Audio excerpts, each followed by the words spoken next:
Do you know that when Jesus is lifted up in the community in terms of his own work and ministry, it's his mothers and his siblings who kind of say, I think he's a little off his rocker.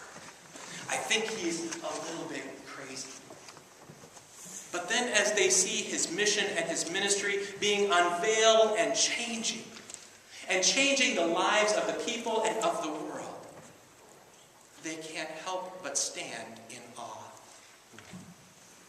And they follow him from that place of teaching, that place of word being made flesh. Well, they follow him. They follow him into what it means to be community. And they journey together in what it means to take ritual that has been passed down for generation upon generation and to stand in solidarity and to say God is a liberating God who calls us into newness of life.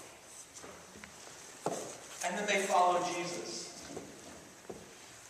And I hope you're paying attention to this Advent season.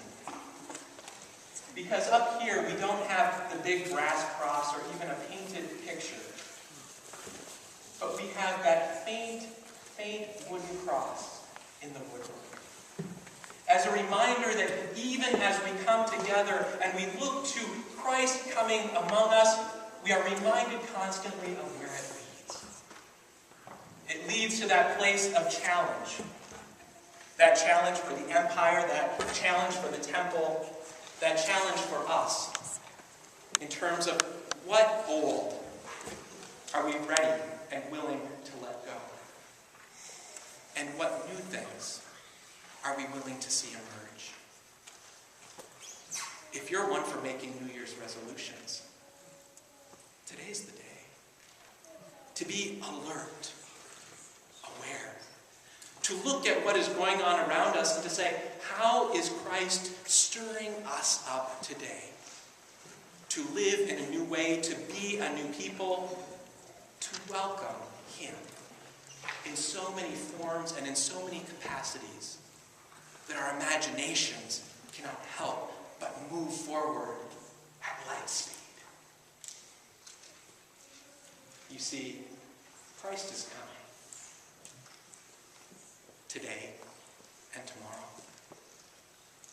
But are you alert?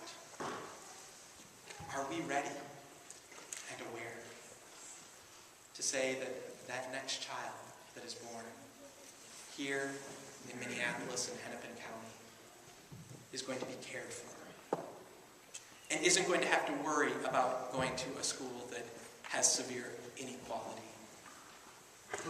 and is going to be fed and have family and community that cares for them? Or that child born in Palestine today will know that gunshots do not have to be rained down on her and her family.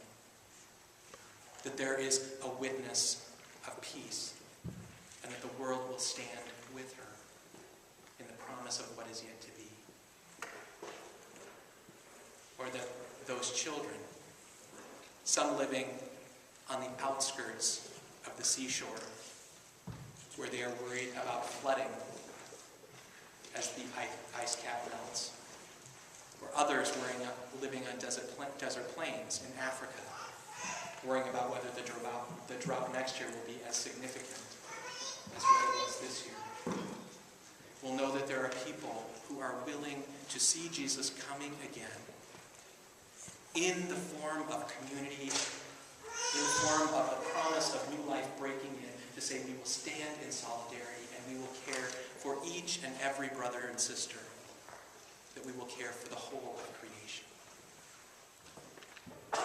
Stir up your power, O God.